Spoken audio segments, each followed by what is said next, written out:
Welcome everybody to Short History of the World, our, I think, fourth class of this semester. And today I am going to actually jump into a lecture I've prepared for you that will go till about noon or so. I'll try to keep it shorter, and then we're going to have a big discussion. We've fallen behind, and that's okay. But finding the right balance with this class in terms of the great discussion and in the content that I need to give you is always a bit of a work in progress. And what I have done in past semesters when things fell behind is I posted recorded talks that I've recorded in this room over the years, but students didn't watch them.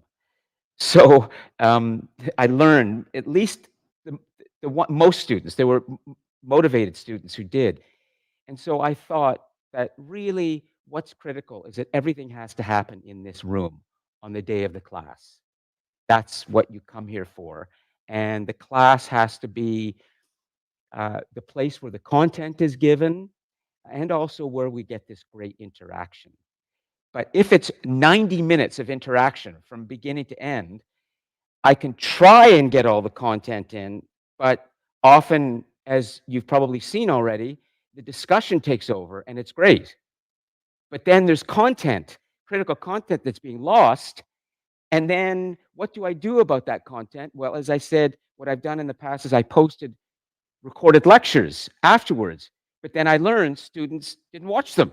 so, so I realized here's what has to happen, but please let me know if you would like a change, okay? Because what's happening in this space is very much a work in progress depending on your um, reaction. I truly believe that we are revolutionizing in this classroom what education should be like. That this is the most amazing classroom in the world that we're creating. And we are going to present that at the World Expo in Japan in 2025. And it's because of what you guys say in your reflections and emails. I listened very closely. And so changes are always being made to ensure that this is working. Okay? So we can have a little discussion now, but I want to make sure that I have at least 45 minutes of uninterrupted lecture time where I just blow through some very important content. Yes, Miriam. Yes. Take the microphone, okay? Just so everyone hears you, because this is really important, okay? Yeah. Thanks. And in English, one of your five languages, right? Okay, go ahead. Hi, I was just pointing that I was reading to the article, to the piece of book. Up to the starting line. Yes, and it's full of dates, numbers, places, things that happened Yes. that it's very important to cover in class, and we should limit the discussions about politics and religion because we it's very important to do the work first and then to integrate with discussions, but Yes. staying focused on the topic, because it's not right to participate in a class that debates so much and Mm. go home and have to do the work by myself. Sure. I, Yeah. if not, I will just avoid Yeah. coming to Yeah. class, in my opinion. Okay. No, fair enough. And let's talk briefly about this, and then I'm going to jump into the content. Okay. But John, do you want to add to this to make sure we're all on track? Okay. Yeah. Yeah, I completely agree with what Miriam was saying is that, even though we can have some discussions at some point, not only can they take away from the course content that obviously you have to cover Yes. on, but they can also get very out of hand as well, just because obviously nobody wants to get heated or anything like that. But I think, yeah, going forward, what we should focus on, I completely agree with that strategy, is that, we can have a little bit of time for discussions, but I do agree it's time to reduce it in favor of getting through the lectures because, after all, it's short history of the world, not long history of debates.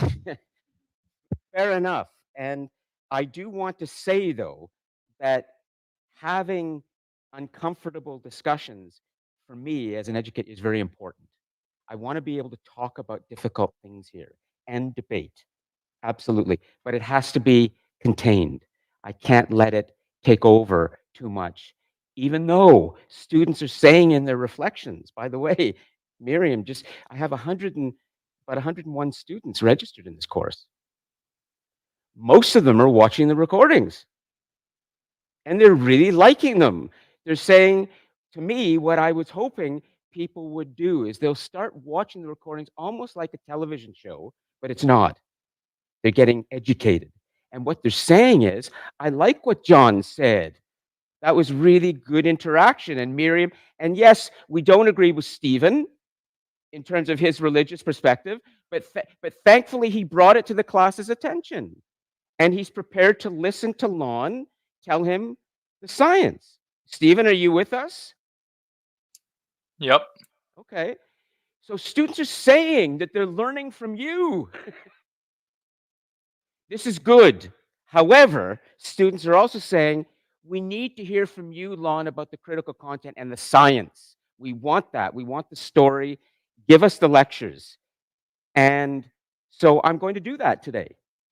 And in the past, what I did is I gave the lectures online. We recorded all the story, great lectures recorded in this class. Students were not watching them. Only the very motivated students, Miriam, like yourself, the serious students. The others were just, they didn't care. But what the students care about are these classes. And so I have to find a way to get this balance right. So today, it's going to be a lot of lecture. And in the lecture, I would ask any of you, if you have any questions, my style generally has been, I will take the questions during the lectures. I've done that over the years, but it's becoming impossible now because more and more students are getting interested in this and they want to answer their questions immediately. I can't do that. You're going to have to park your questions in your notes, your own notes, or just put it in the live chat and we'll take it up afterwards. Okay, so excuse me. I'm going to just ask any of you right now, last time, if there's anything you'd like to say to this about what I've just said, please go ahead. Otherwise, I'm going to start a lecture and I'm going to take you from essentially 500 million years ago, which is when an explosion of life took place on planet Earth. And I'm going to take you right into civilization. And we're going to get to a critical part of civilization today and a very important idea about awakening to power. And I want to get there in about 45 to 50 minutes. I can give a long lecture, and it's going to be very cinematic. There are going to be videos, there's going to be images, there's going to be all sorts of stuff happening. But I don't think it's fair to you that I just talk the whole time and lecture. You want to engage, and I want to put you guys in the hot seats, and we can do all of that. So is everybody okay with this? Miriam, John, I know you two are fine. That's what you want. Everybody good with in the cosmos? Stephen, anything you want to say to this? Otherwise, we're going to move on, okay?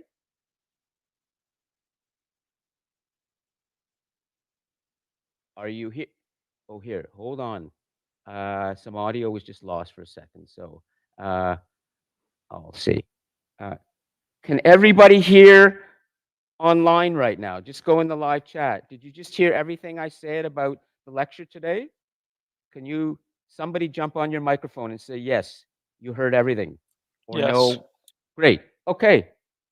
So here we go. I'm going to do something here. I'm going to first start this with, I'm going to bring our main in. I'm going to bring in our map in, and I'm going to bring in our notes. Okay. And then here we go. I got it all teed up today. Come on in. Oops. And we want over there, we want, that's the wrong setup. Okay, so just a second. It's very counterintuitive here. We want the extended over there, don't we? Yeah, we want extended over there. We want notes over there. Yeah, I've got to work with tech here. I'm even, well, I'm going to leave my sweater on because I was going to get into my t-shirt. Now, is everybody okay around the couches? Do you want to come in? If you want to sit closer, go ahead. Otherwise, sit back, enjoy the movie, okay, or the lecture. This is what I've been trying to build in this classroom for years, is a multimedia lecture that feels like a lounge, a movie, television, everything, you know, all sorts of media going. You ready? Excellent. Okay, so we are here to explore a story called The Story of Humanity. And I want to remind you that in this story, there is a critical word that we've talked about already, and that's humanity. But I'm going to focus even more on something in that word today, and it's human. And a student has said to me, as others have, that what is very important about short history of the world is we are learning about what it means to be human at a time in history where machines and devices and gadgets are dictating more and more our time. In this story that I am telling you, I am indebted to many scholars, many who've come before me through the 20th century and now into the 21st. Some of you may be familiar, for example, with Yuval Noah Harari and his books Homo Deus and Sapiens. And there are many, many scholars today who are writing about world history in this way. But there's one that I'm deeply indebted to, and his name is Jacob Bronowski. And you're looking at him right now. And he wrote a book called The Ascent of Man in the 1970s, and he then hosted a television series for British Broadcasting that became the first television series in which a scientist was really popularizing science. This is long before Neil deGrasse Tyson, before Carl Sagan. This was the original popular scientist on television, Jacob Bronowski, brilliant mathematician and philosopher. And he said that now we are in a time where we need a new mind. The coming of the new mind is needed. He was writing about this. He was making television about this just after Earthrise. Remember Earthrise? You saw this already? So he was part of a growing number of thinkers and visionaries who were deeply impacted by this idea of the overview effect. And he said that we are entering into a new period in history. Get ready. And we need a new mind for it. Well, that was back in the 1970s. He was way ahead of his time. We're just now beginning to understand what he said. He also said, knowledge is our destiny. He also said that the greatest force in the human story for humans is pleasure in our own skill, in wanting to do something well. No animal on this planet has ever had that desire and that ability. We have that. And so I'm very indebted to people like him, others that I will be bringing from my library today, including, most importantly, Charles Darwin and Origin of Species, and another scientist whom you probably never have heard of, unfortunately, and his name was Alfred Russel Wallace. And he is the person, along with Charles Darwin in 1859, who began to tell us that evolution is happening on the planet and that humans come from other forms of life. And he connected it all. Well, Charles Darwin and Alfred Russel Wallace are the two individuals I'm going to be moving towards today in terms of helping you to understand the intellectual underpinning of evolution, of change that is happening on this planet. But this story that I am telling you comes from them and from my research. And I could never lay out these chapters and give you all this story without the work that they have done. So as Isaac Newton said, you know, even he said, I'm just stood on the, shoulders of giants. It's a cliche. You've probably heard of it. Isaac Newton is the British scientist who helped us to understand gravity. He's the first person who saw that for us. So last week, we ended with this picture of the first forms of life that started to develop on planet Earth. We call this algae. That's where we were 500 million years ago or so. There was a lot of water, warm water on the planet, warmed by the sun. There had been a chemical kind of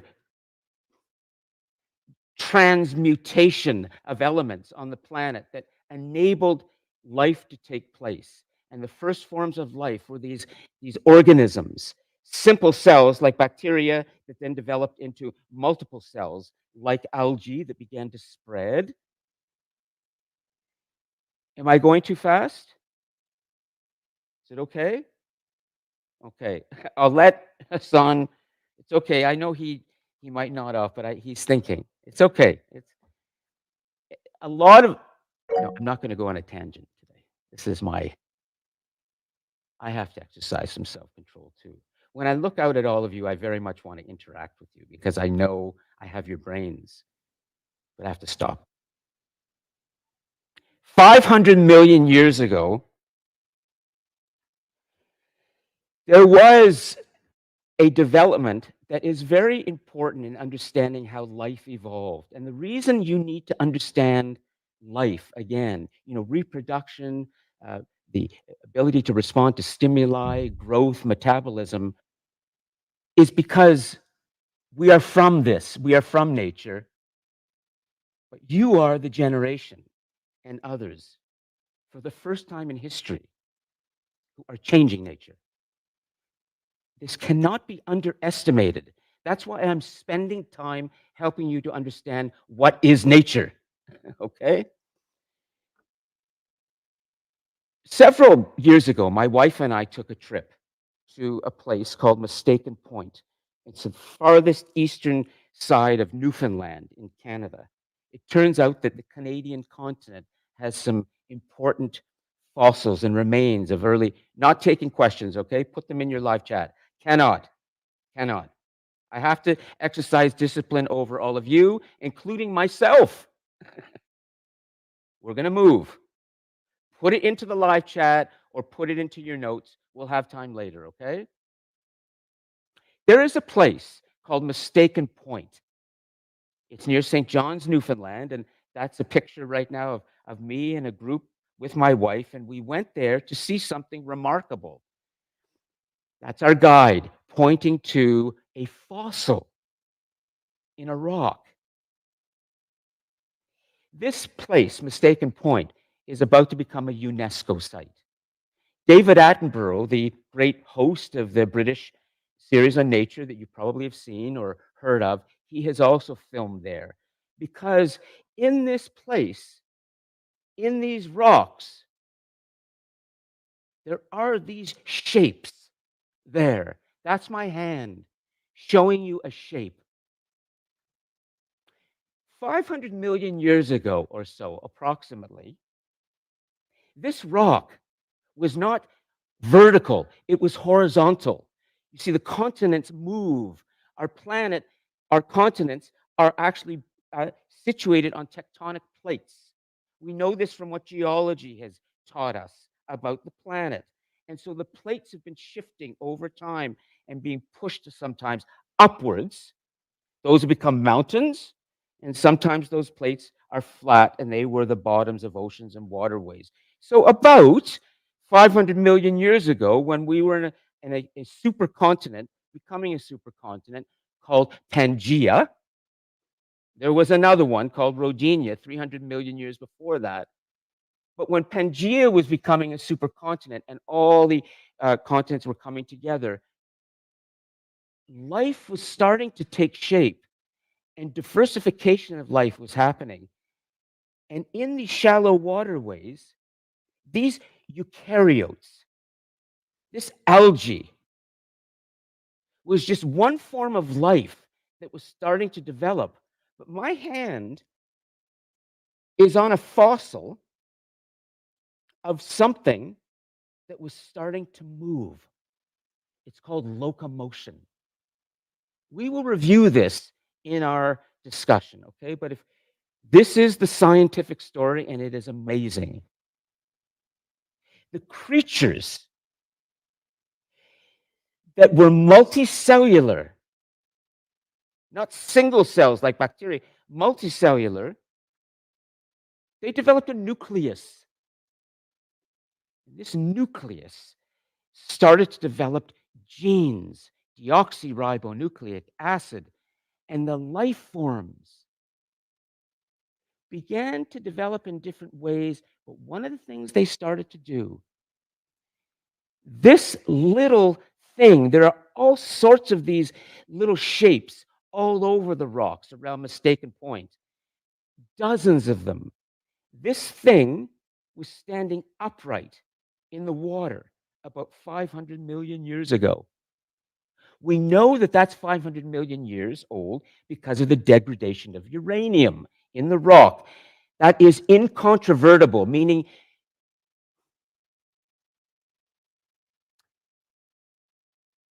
for those of you who are religious and have trouble with science, science is proof. We can say incontrovertibly that uranium degrades at a certain known rate, that rocks contain uranium, and that this rock is 500 million years old, and so is this shape. This is the shape of a thing that was there. It's not the real thing. A fossil is when things, the actual thing dissolves, the corpse dissolves, but the shape remains printed into the rock over time. It's like a photocopy. It's like a print of what was there. That's what a fossil is. A lot of people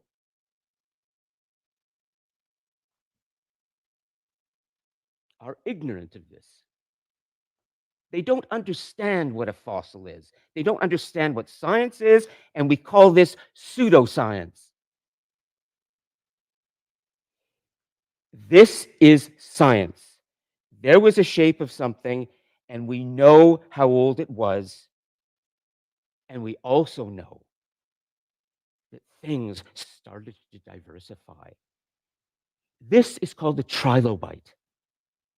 Write this down if you can. If not, I will help you with it. Trilobite, Trilobite. It's a trilobite. And this is about 450 million years old. Look at how well preserved this fossil is. This is not the real thing. This is rock, and this is mineral. In other words, once upon a time, 450 million years ago, in the waters, these things were moving around. But then when it died and it got absorbed into the sediment, into the water, over millions of years, the thing dissolved, the body dissolved, but the print of it remained, and it hardened, and minerals hardened around it. That's a fossil. It's the preserved remains of something that was alive. We know that this is 450 million years old, approximately. We know because of what we can date from, not just now, the uranium, but when things are starting to be alive, they have carbon in them. So we can date the carbon in it as well. That gives us additional evidence. We live in a time of so much falsity, so much fake information, disinformation, misinformation online, and a lot of pseudoscience. And people do not understand, and they resist scientific information. I will remind you that no less than one of our best evolutionary biologists, Jerry Coyne, out of the University of Chicago, who has spoken widely around the world and has spent his life trying to understand how life has actually evolved, he has said, human beings have an emotional block. a lot of humans do not want to accept that this is the way it really is. Now, I'm going to show you the first video about something else that's remarkable. And let me make sure I do this properly, okay? Around 400 million years ago to 350 million years ago, these creatures, these living creatures, began to do something that is in nature. It's called mutation. I want to show you a video of what a tourist witnessed at a marine park in California of an octopus. And I'm going to show you in a moment a video of a creature in a marine park that you would expect should always be in the water. An octopus. But this octopus in this park, watch what it does, because you're going to understand something about science, which is mutation happens in nature. Things just become different, not necessarily because a god or gods willed it that way. It's an accident. It just happened. Accidents happen all the time. But let me just show you. So for the onliners right now, please, here's how it's going to work. I'm going to do this pretty quickly today. I'm going to line this video up. Just a second. It's safe. Oh, here it is. Sorry. I have to bring it over here. Just a moment. I see what I've done. So just give me a moment and I will run it this way. Good. Okay, so for the online students, you can watch this video right now. If you go to DC Connect, oh, I haven't posted it yet. Sorry. So I'm going to put the link in the live chat for you. Okay, so here we go. Here's the link. I'm doing this really fast on my feet. I want all of you to watch what's called Mutant. I'm going to show it. So let me just make sure everybody understands this will be working seamlessly in a moment in terms of how I push out the videos and how we watch them here. Andy, are you there? Planet Andy? Okay, let's see. It could be that. Andy, are you there? Okay, I'm not. I know Stephen, are you there? Yes, I'm here. Okay, good. So, did you just hear everything of the lecture? Yep. Great. Okay, so it's working. Please watch the video right now in the live chat called Mutant, and I'm going to run it here for everybody. Okay, and I'll be back in a moment with all of the online students. And for the recording students, all 80 of you out there, this list of links will be posted in DC Connect for you after class, and just click on it. Go into the folder for this week's class and click on Mutant, and you can watch it. Okay. Everybody good? Is this clear? Not moving too fast? Okay. All right, good. I want to show you something, but Elgin is just doing a little. Great, Elgin. That's perfect. Okay, so let me just make sure, because we're doing a little technical troubleshooting while we have this. Something's come up here, the wrong camera, but let me just do this. Hold on. Main, good. Okay, and then extended. Great. Okay, so what I want to do is I want to bring this, because that wasn't quite working. Thanks, Elgin.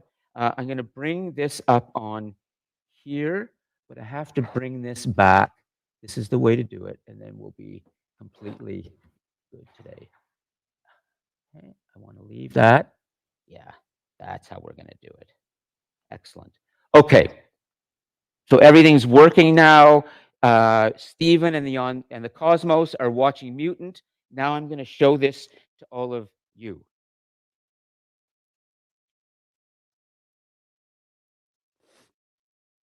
And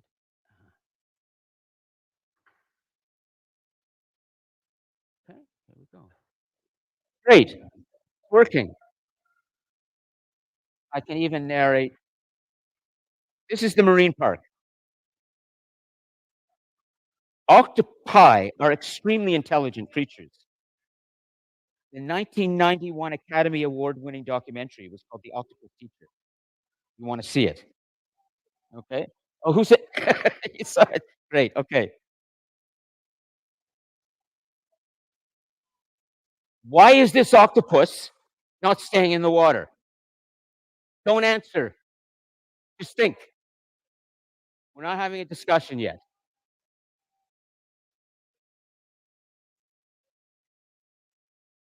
I'm showing you this so that you can understand mutation. Mutation leads to something called transmutation. I'm gonna tell you about that in a moment. But look at this.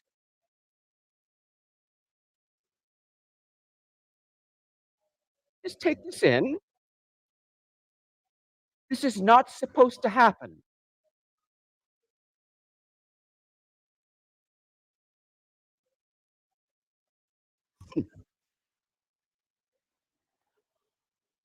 He eventually is gonna go back in,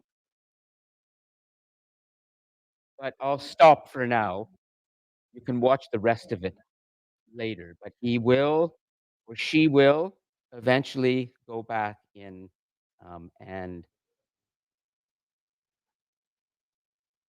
this would be it may be algae, yeah, there's some algae there, there's some, you always Nico, you have some good write it down because I have an answer for your rock question. The cutting of rock, we're staying on track, okay? Please write it down, okay? You can see how hard it is because this is an amazing story to tell together, but so I'm gonna come back to, the lecture, and I'll continue, but we're set up now. The idea is that you have just witnessed something unusual in nature. We grow out of this. Let me punctuate this by telling you about a pigeon in my neighborhood in High Park in Toronto. At the corner of Dundas West and Bloor Street, on any day, you can see dozens of pigeons all gathered together on a wire above the street because they tend to move together. Flocks of birds fly together. But about a couple of years ago, there was one pigeon that I kept seeing on the subway platform. No other pigeons were there. Just this one pigeon. Pigeons start to ride the subway. Would walk in. People would make room for the pigeon. People were amazed. Get on at Dundas West. And I'm going all the way to the Metro Library of Bloor or down to University of Toronto. But by the time we hit Ossington or so, the pigeon would get off. I kept seeing this happen. Just recently, in the same subway station, I saw two pigeons. In time, I may start to see four pigeons. They're mutating. The pigeons are supposed to be up here. But one or two have started to go over here. And if those one or two start to learn how to survive in the subway platform with the humans, they're going to procreate. They will live there. And their children and grandchildren in their genome, in their genes, will know how to live in a subway station. This is evolution. This is adaptation to a new environment. This has been happening in nature for hundreds of millions of years, and this led to our creation. Now, on the land, not only did we see from 500 million years, 400 million years, 300 million years ago, these animals beginning to develop in the waterways and beginning to shift and move off from the water onto land. We went from aquatic to terrestrial. We kind of climbed out of the waters through mutation. On land, there were plants growing more and more. We have two great divisions of life on planet Earth. We have flora and we have fauna. Flora are the plants, fauna are the animals. Those are living things. Why did things start to grow on planet Earth like this? Why did we start to see this? Well, guess what? There was more oxygen. And you know why there was more oxygen? Because those creatures like the trilobites and others had been drawing and extracting energy from the sun. It's called photosynthesis. And a byproduct of photosynthesis is oxygen. The more you take from the sun, you exhale, you put back into the atmosphere as oxygen. And so we started to see the oxygen levels going up on planet Earth. A lot of oxygen. This is why we have dinosaurs. Not because the god of dinosaurs put them here. We have chemical interactions taking place on planet Earth that lead to these things. And we started to see creatures beginning to live in the water and on land. We call them amphibians. And eventually, there were creatures that, like that pigeon, could survive on land only. And they became the reptiles. And they developed harder skins. They developed different features. They start to lay eggs, not in the water, but on the land only. And the eggs have water in them, and creatures can come out of those eggs. And so we see this great shift happening from the aquatic development to the terrestrial development. This is evolution. 250 million years ago, because of such increase in oxygen, we see this most remarkable form of life, the beasts, the kings, for about 190 million years, the dinosaurs. How big were they? Well, you know what? We're finding their footprints all over the planet. In certain parts of the planet, particularly in Australia today, where the soil is well preserved and where volcanic ash may have fallen on that, the print of that creature's foot is still in the rocks. This is why evolutionary biologists and paleontologists and natural scientists, they speak of the story of what has happened being in the rocks. It's all there. We just have to go and find it. And we also have to trust facts. See, I'm going to show you a remarkable video in a moment that's going to blow your mind. I think it should. I like to blow your mind. It's very important for me to talk, when I can, about evidence. And the reason I do that, and maybe I should stop saying this, but I'll say it one more time. Where you gain a lot of your information today on social media, on TikTok, Instagram, Meta, Facebook, whatever application is feeding you stuff with their algorithms, you're getting a lot of what we call weaponized information. That's disinformation. People are feeding you things. And often today, there's a great deal of mistrust around information and science. If we don't trust science and accept that it too is wrong, but it's the best we have in determining truth, we will open ourselves up to being manipulated, and our minds will no longer be ours. And it will just be algorithms feeding you the stuff that you want every single moment of the day to be entertained, to be captivated. Let me tell you something about science and facts. This is amber.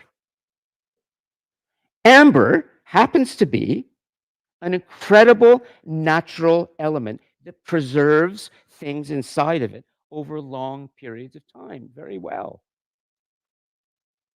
This piece of amber is about 150 million years old. Inside of this piece of amber are preserved remains of what was alive at the time when it was put there 150 million years ago. I'm about to show you, preserved in amber, a dinosaur feather. I'm going to take you to a video, and I'm going to show you that the birds that you see around you flying today, once upon a time, were dinosaurs. And dinosaurs eventually, some developed feathers and became small and began to fly. Have you ever thought that a dinosaur could have feathers? Well, we have evidence. Let me go and show you now from the University of Saskatchewan. The next video I'd like to show you, it's a wonderful video, and I'm going to put it into the, if I can do this properly, the next one is dinosaur feather. For all of you online, please watch this right now. Go ahead. I'm going to run it for everybody here. For the 80 students that are watching the recording, go to the document. Please have that document in front of you, the class folder, and all the links are there. Watch Dinosaur Feather now. Something, okay? Let me just check in with you for a moment because I'm trying to go as fast as I can and as detailed. Should I stop or is it okay if I continue? Is this good? Are you learning? You feel? Tell me, because I'm trying to give you the lecture. I don't know. I'm trying to get it all balanced. But let me just stop for a second. Would you like to stop and discuss this for a moment? You would? Okay. Let me show you this video for 2 minutes and then we'll stop, okay?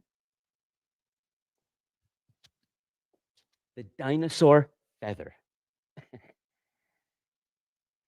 And I need to bring this back. And it keeps going. I see what it's doing. Okay.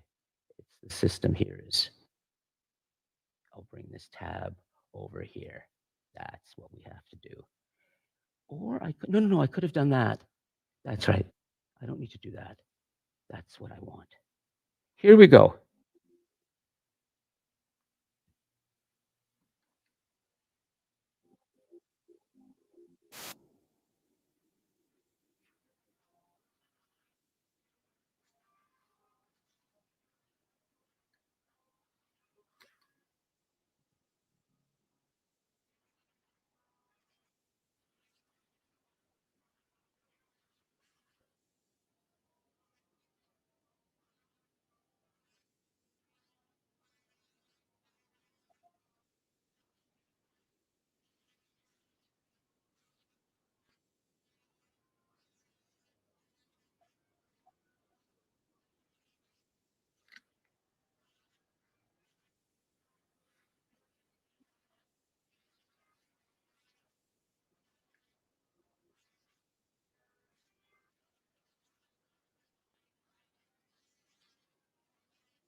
let's stop at 100 million years ago with this feather. Okay, we can move on. I'm going to stop. And Miriam, is there something you'd like to say about how things are going, or the lecture, or anybody else? I just want to make sure that we're getting the right balance today. Please go ahead. Do you want to take a microphone? And also, Stephen, why don't we have a little talk? Nico, we'll start and then we'll move on. Okay, we'll find the right way of getting you the content and having this great discussion too. Go ahead. So, first of all, thank you for considering my point of view. And I am fascinated about science, and it's great content. I enjoyed it. Thank you. Good. Okay. Let's talk for a moment. Okay. I have to tell you that if I could stand here and tell you the whole story for hours, I have the energy and the mind to do it, but I can't, because nobody wants to hear anyone talk for that long. I have a lot of information, a lot I want to tell you, but let's take a little moment and then we'll continue, okay? And maybe today that's how the class will go. We won't have a big people up in the high chair. I'll just lecture. We have some questions. We'll find our way. But Nico, is there something you want to say?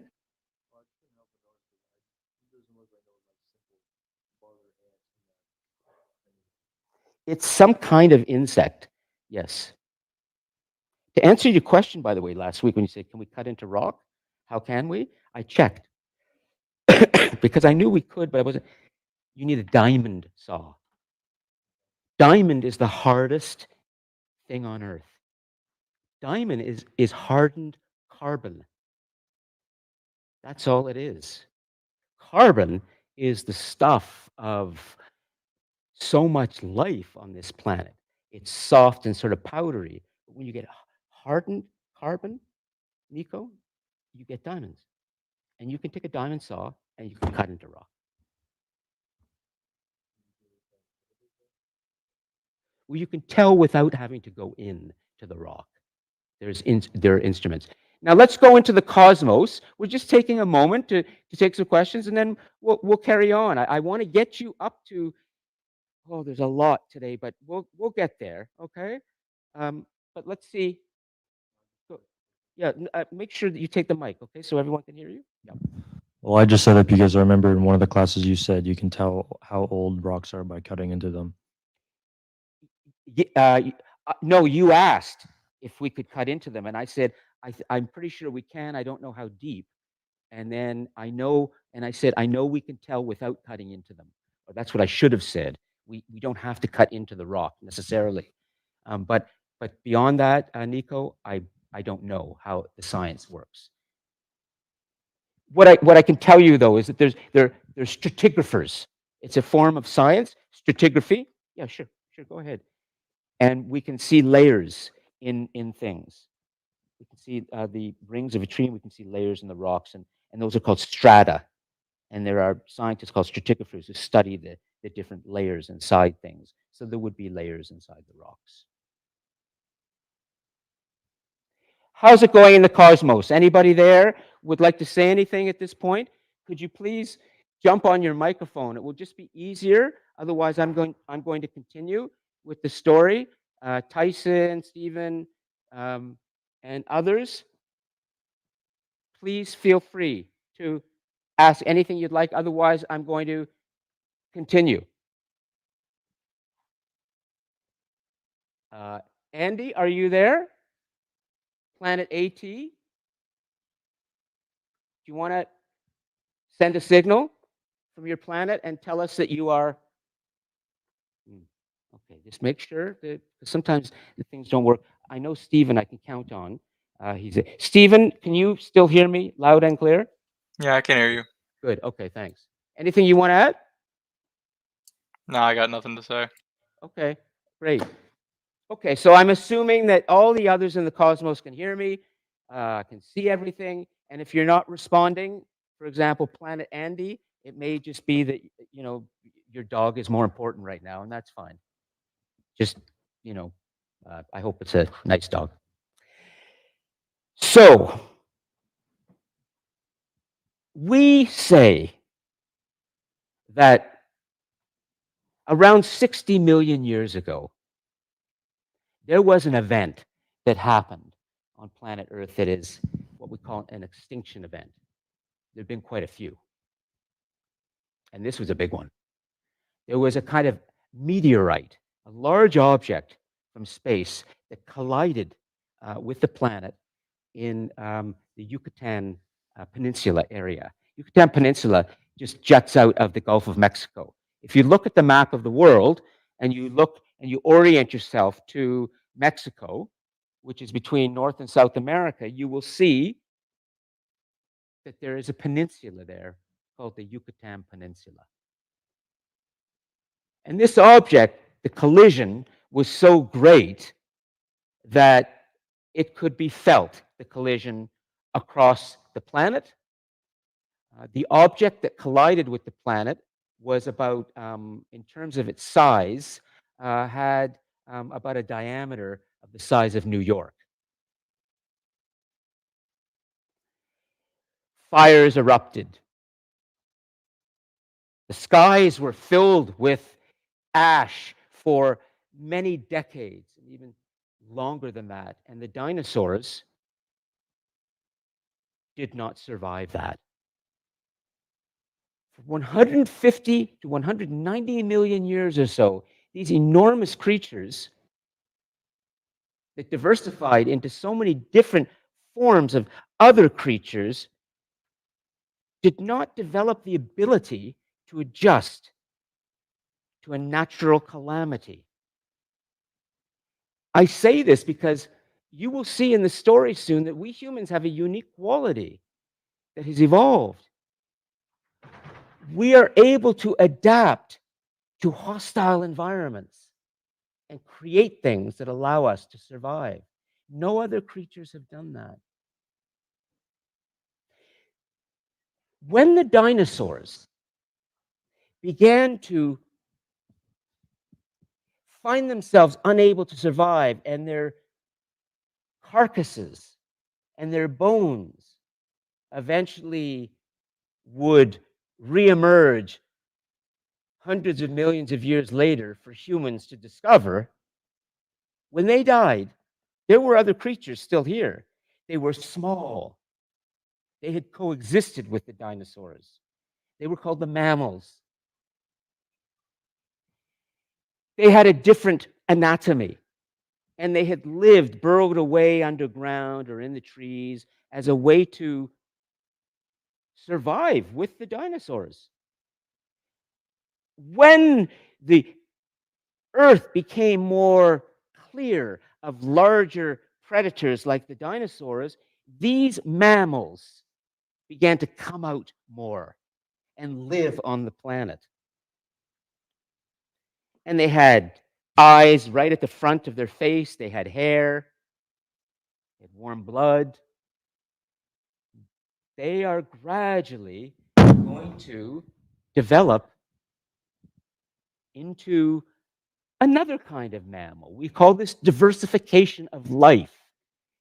There were mammals that were living in what's called the Great Rift Valley in eastern Africa. If you look at the map of the world and you go down the eastern side of Africa from, let's say, you start at Egypt, so northeast Egypt, and then you have sort of Sudan, and you have Kenya, you go all the way down, in that area, 60 to 50 million years ago, it was very fertile. There were a lot of large plants or trees where creatures had been adapting, and these creatures are the beginning of us, the primates, a form of mammal. And over time, in the Great Rift Valley of Africa largely, over millions and millions of years, these creatures began to adapt to their environment in ways where they started to develop differently. It's called biogeography. You go around the world and you see different creatures with different shapes who have adapted to their environments. exclusively, exquisitely adapted to their little environment. 7 million years ago, something happened with some of these primates. It's called the Great Divergence. And I'm just going to stop for a moment and make sure that everybody's clear and that this is okay in terms of pacing. And yes, because it's an extraordinary story. I haven't even gotten to the best part. The humans are coming. Wait do you see what we're going to do? Cosmos. What's happening in the cosmos? Is anybody there alive? Do you want to say anything? Ask anything? Or would you rather I just keep going? Stephen, should I just keep going? Sure. Okay. You sure? Because I want to give everybody a chance. But okay, thank you. 7 million years ago, this great divergence took place, meaning that there was this primate, for whatever reason, who diverged from the other primates in the trees, just the way the pigeon had diverged from all those others. And this primate came down the trees.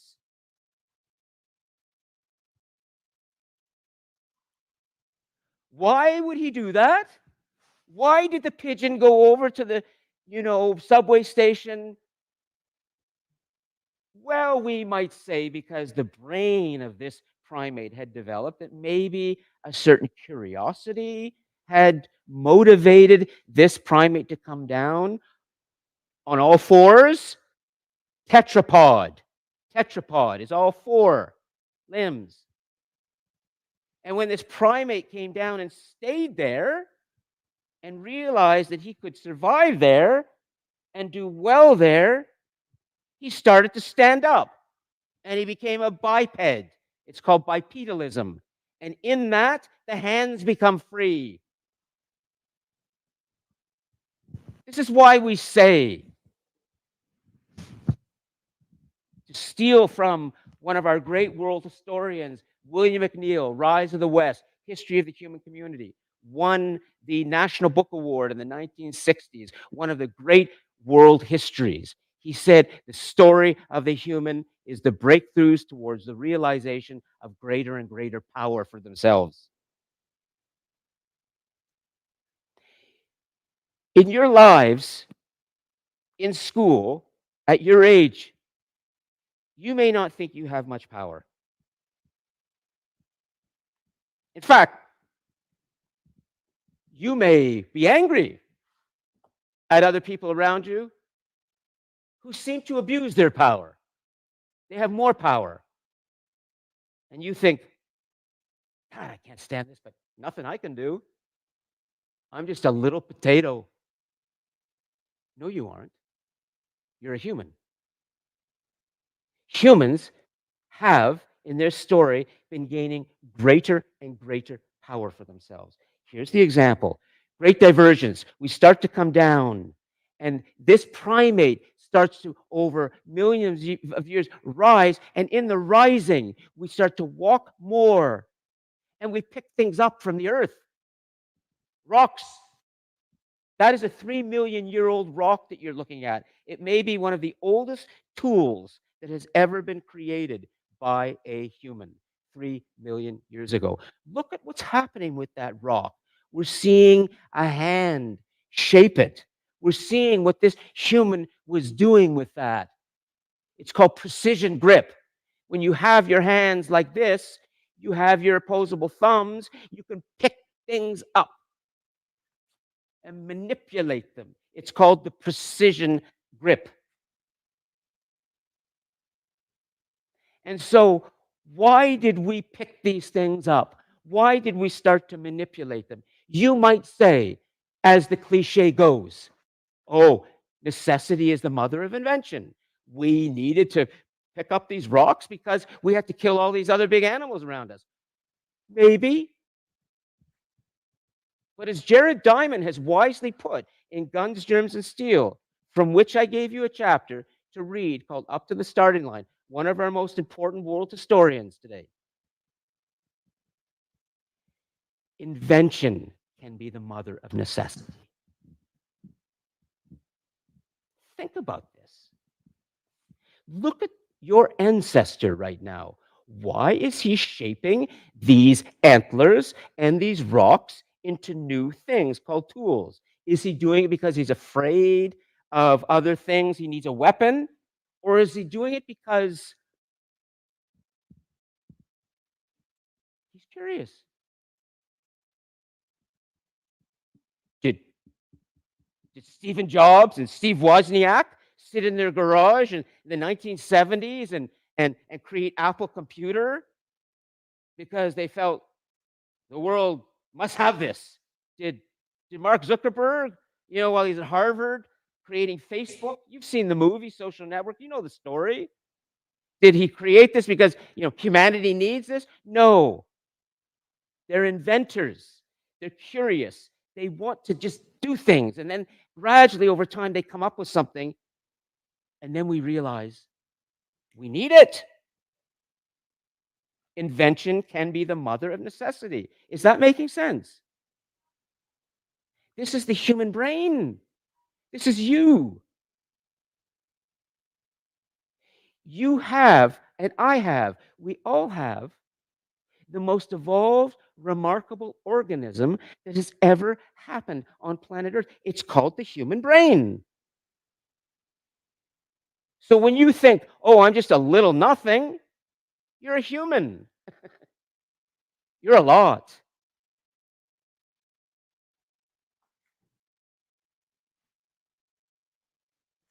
We say around 200,000 years ago, we humans that were developing reached another turning point, a psychological one, a mental one. Around 200,000 years ago, approximately, as science has told us, our anatomy, our brain size, our physical constitution was exactly what it is right now. In other words, the humans that were moving around the eastern part of Africa, they hadn't left Africa yet. We come from Africa, according to science. Your color of your skin is not because you're Indian. Yes, it is. But if you go further back in time, the people of India came from somewhere else. And the pigment of their skin changed over time in their environment. There was no India 200,000 years ago. There was no China. There was no United States. There was no Africa or anything, but there was the Great Rift Valley. There were these jungles. There were humans in Africa, and they had not yet come out of that part of the world.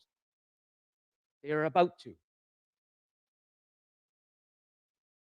Okay. Should we have questions? Should I keep going? John?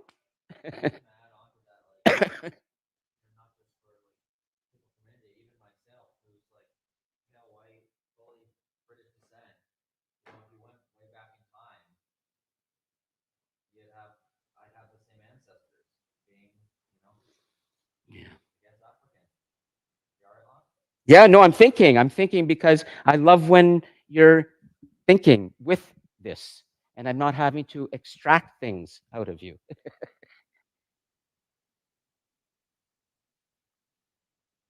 you want to say something? You always have, let's see what's happening in the cosmos. I'm going to keep going. I'm going to go even a little faster now because I want to get through some things, okay? So I'm going to dispense with the video for a moment and I'm going to keep going.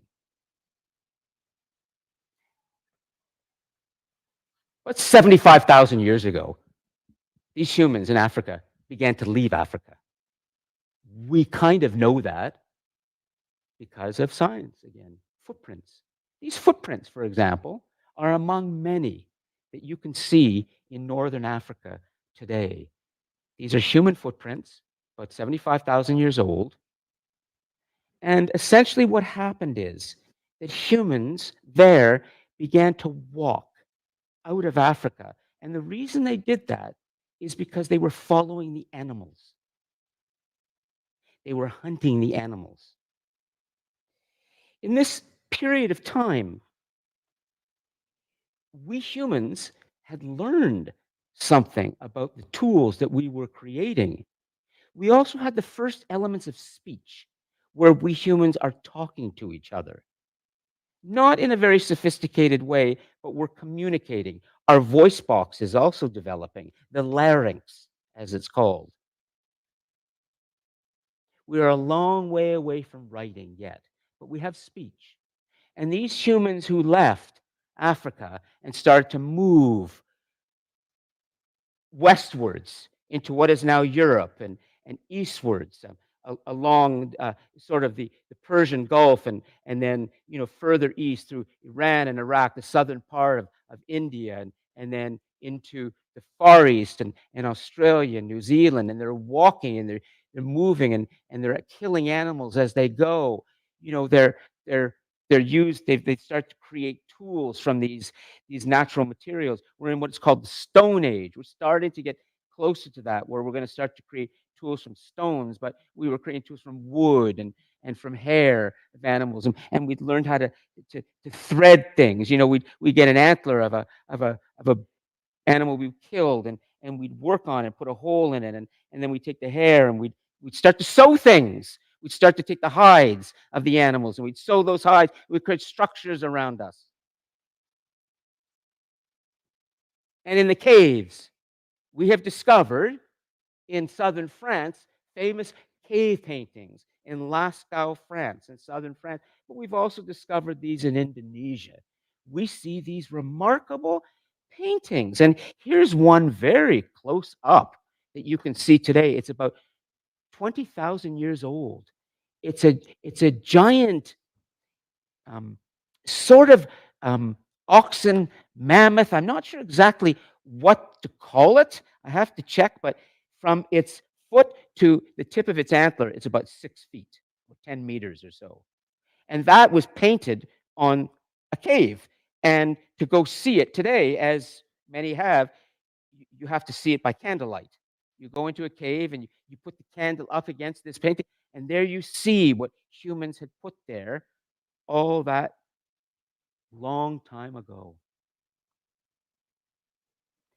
The question of why we would put something like that there, why we humans would do this, why we would start to put images of things up on cave walls is fascinating. And I'm going to tell you something. Normally, I will have a really good discussion with students about this, but just for the sake of time, I'm going to blow through this and make sure you get the content. We have another great world historian. His name is E.H. Gombrich. His story, he wrote what's called A Little History of the World, but his classic is A Story of Art. It's a textbook that's used in art schools all over the world. Very important. Story of Art. And E.H. Gombrich has asked himself this question. Why did humans start to draw things, paint things, put them onto walls? And his answer is quite fascinating, actually. You might think we were creative. We like to draw. It had a very practical purpose, according to him. He studied this. What we were seeing now, 20,000 years ago, is another kind of power that you have. It's called strategic thinking.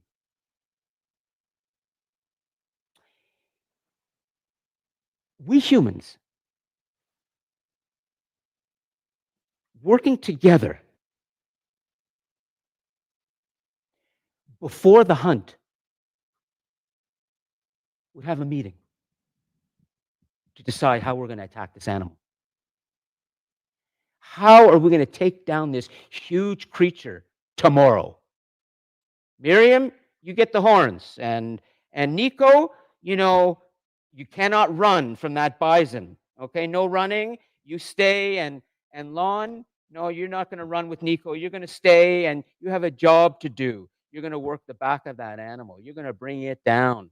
That's me in the trunk. That's you on the trunk? Okay.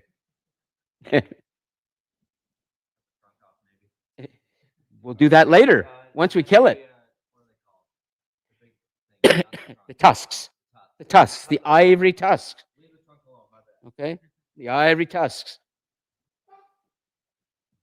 You know, not only with our strategic thinking did we plan out the hunt so effectively with this kind of drawing. It's like the coach meeting with the team before the game and gets the chalkboard out, and you know, and the coach Sheldon Keefe of the Toronto Maple Leafs is saying to the hapless Toronto Maple Leafs, guys, you know, you got to score some more goals today. So, you know, Austin, here's what you're going to do. You're going to go down there, and it's going to be Mitch who's going to pass to you. And I don't want any crap today. You just got to score goals. You got to win. Of course, it's not helping much. The Leafs keep losing. They always lose. They've been losing all my life.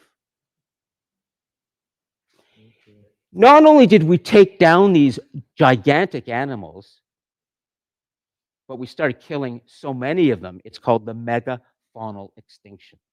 Mega is giant, fauna is animals. We killed off the big animals, and we did them not just by our strategic thinking, our weapons that we've created, but you know, there have been discovered in Wyoming in the United States today remains of, you know, 75 or 80 large creatures, all that had fallen off a cliff and had fallen on top of each other and died there. Their bones are all buried. And you know why? Because the humans pushed them there. The humans drove them there. The humans drove them off the cliff. And that's how we killed them all so fast.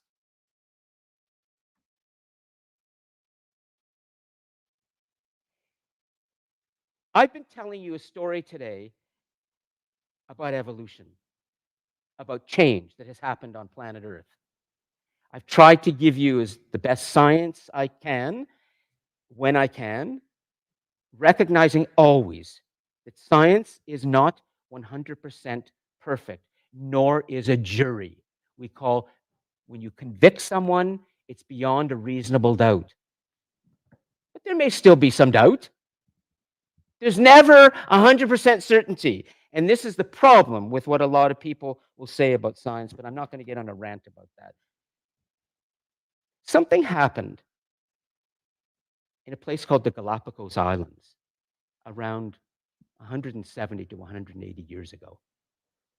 I want to introduce you to two remarkable figures in our story who are going to be so important as we continue along telling the story of the evolution of the human being on planet Earth and the beginnings of civilization and how our civilizations have unfolded.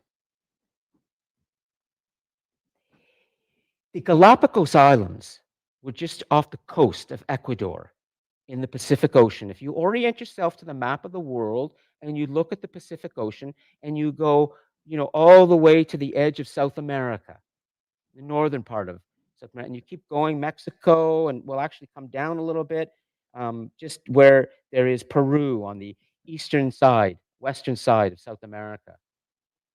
You'll see Ecuador. And as you go further into the ocean, you'll see these great islands called the Galapagos Islands. In 1820, Charles Darwin, a 20-something person like yourselves, hitched a ride on a boat called the Beagle that was traveling around the world. And he was adventurous. A bit of a dropout. Supposed to become a doctor, and his father wanted to do that, and he didn't want to do that, and he didn't want to go into the clergy, and even though he was religious, and his wife was very religious, but he didn't believe in that stuff. He just felt like more is going on. When he arrived in the Galapagos Islands, he began to study the creatures there. And he began to unearth fossils and remains of creatures that he took back with him to London, or just outside London. And for about 30 years, full-time, with an inheritance, he was able to study all of these things that he collected at the Galapagos Islands, which is a place of immense natural diversity. So he had thousands of these specimens in his house and in his cabinets, and he's studying them and trying to understand why is it that the creatures that are buried that I'm finding, they seem to be so close in shape, but slightly different than the creatures that were living while I was there. It seems like the creatures that are alive are somehow connected to the creatures that died, but the creatures that are alive are a little bit different. As a matter of fact, all of these islands in the Galapagos Islands, there's about 16 or 17 of them. I've got all these birds from these specimens of birds and these finches, these beaks of these finches. Well, the beak of the finch over on this island is just slightly different from the beak of this finch over here and the beak over here. It seems like this finch has been adapting to this different island, but it's still the same bird. It's just its shape was changing. He asked himself big questions. What's been happening on planet Earth? Why is there so much diversity? Why is everything so different? Why is the tree that I see here different from the tree over there? He asked himself incredible questions. We don't do too much of that anymore because we just bury ourselves in our machines and we don't look around us very much. Well, we should, and we should think. This is a very famous copy from one of his notebooks where Charles Darwin puts down his sketch of the tree of life for the first time. I think this is what's been going on, that these creatures are all connected, and there have been other creatures, and they were the same but different, and I don't know how they were passing on this information on how to, adapt. He didn't understand anything about genetic transmission yet. There was no genetic science, but he was beginning to put it together. He even said, and he predicted things. This is what scientists do. They predict, and then we go and we find it. He said, based on my theory, we should find human-like fossils in Africa, dated around 5 to 6 million years ago. Sure enough, we found them.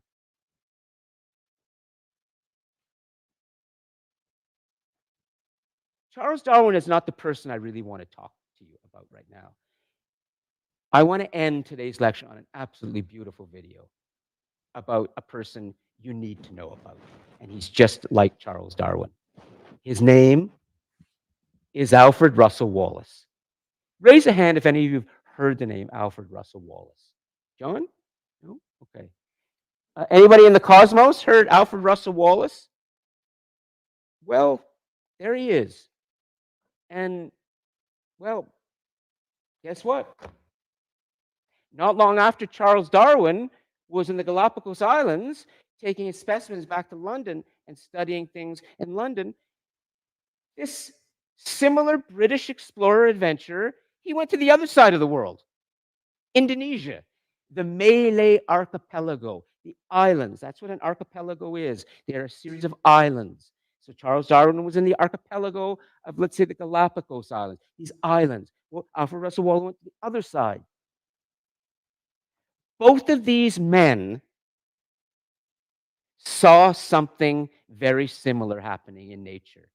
That's when we can start to say we have a fact. But I want to show you a video that was done. It's an animation, beautiful animation done about Alfred Russel Wallace, so that you can understand something as we end today about why we know all of the things that we do. And when we start to look at civilization and the rise of great powers and all the events that humans have, the people, the empires, the conflicts, and all that has happened, behind this is the iceberg. All of that I'm going to be showing you is the tip of the iceberg coming over the next 10,000 years, civilization. But underneath this, the iceberg is evolution.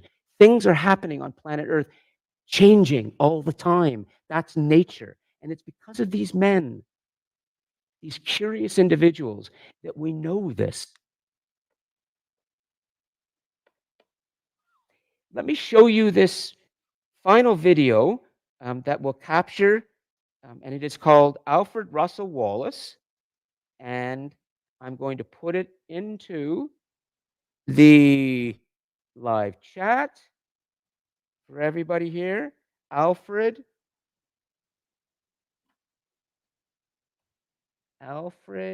Russell, and it's with a 1L, Wallace. Go ahead, please. The onliners, go ahead and watch that. And I'm going to bring this over here. I'm going to tee this up. And this may be, it's one of my favorite videos in the whole course.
I'm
going to leave you with this final thought, and then we're going to stop. I know what the problem is. Here's your big thought today. Now,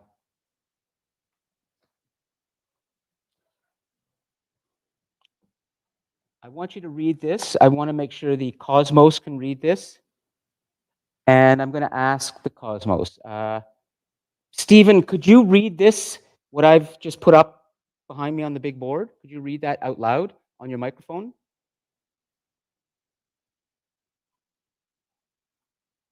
Let's see. You want me to read what?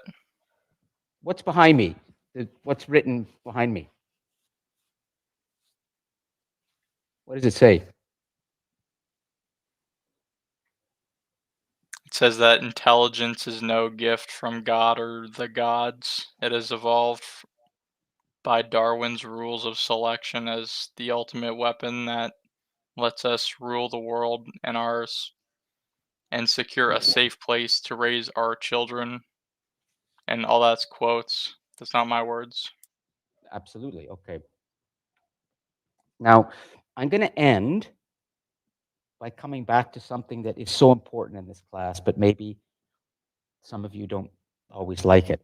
I think debate is healthy. There are students who emerge every semester who challenge what I say, and I love them. I love Stephen, but Stephen is different from the way he sees this, and he does not like what I'm saying. And so I want to give him a chance to voice his concerns and make sure that we understand and respect what he says, because there's a different perspective. So, Stephen, do you disagree with what is written there? Yes. Okay. Am I making you uncomfortable by putting you on the spot like this? I can stop. No. Would you rather? Okay. Why do you disagree with this? Well, because the central belief that God created humans, that kind of, he gifted us our intellect and our intelligence. So I think intelligence is a gift from God. You know, I'm going to say something that may surprise you.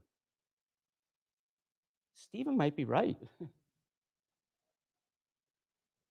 I think he's right. I'm going to let you think about this, okay? And you know, the larger the island of knowledge, the longer the shoreline of wonder. If the more that science reveals to us, the more knowledge we have, only makes us more fascinated and more amazed. Isn't that some kind of beautiful state, that state of wonder to be in? And maybe that's where God is. And maybe the problem is not religion, but what we've done with religion in our civilizations. I'm going to stop there. My job is to challenge you, to make you think about our story. When we get into next week, we're going to start telling so much of what's happening and what we humans have done. You might start to wonder, where is God in this? When we start to see so much cruelty and so much violence and so much inhumanity. It has been said by Jared Diamond and others that until there was civilization,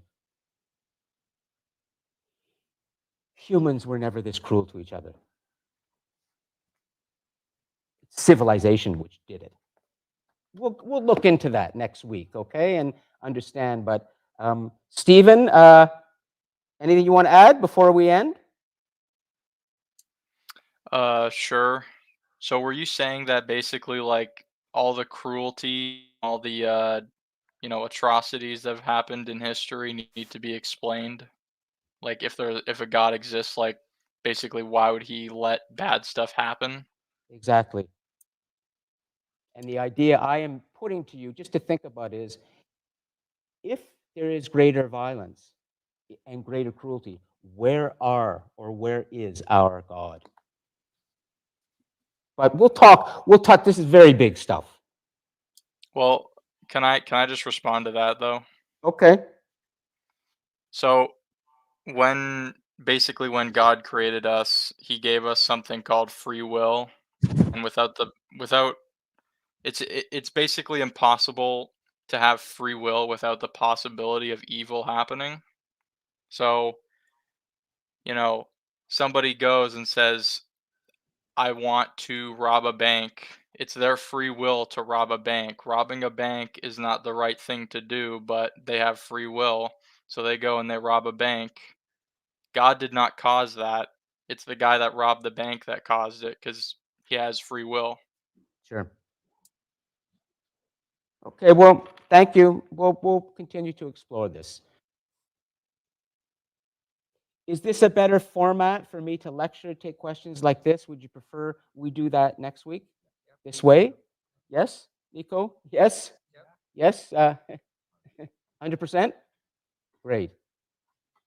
At least I know now you're getting the content. I prefer it. Thank you for giving me your feedback. And we're still behind, but we're going to catch up.